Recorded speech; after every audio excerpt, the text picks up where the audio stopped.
How to play Wuthering waves on Mac. Hi there, welcome back to the channel. In this video, you're going to learn how to play Wuthering waves on your Mac, even if it's running on Apple Silicon like M1, M2 or M3. Let's get you into the game, step by step. Part 1. Install Parallels Desktop. First, download and install Parallels Desktop from the official website.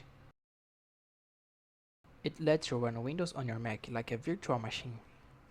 After installing, launch Parallels and follow the setup to install Windows 11 ARM version.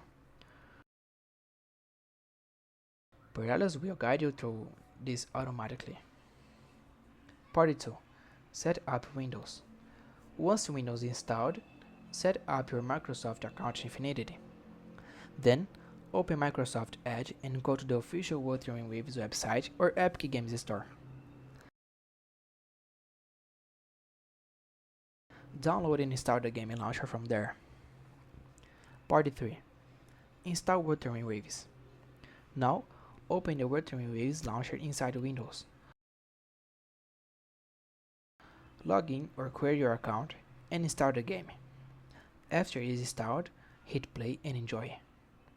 Performance may vary, but most M1 and M2 Macs run it well under Parallels.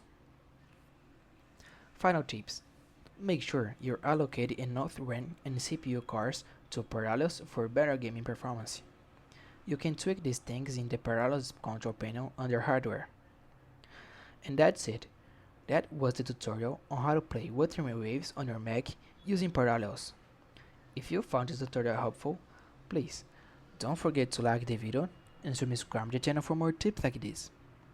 Thanks for watching, see you in the next one.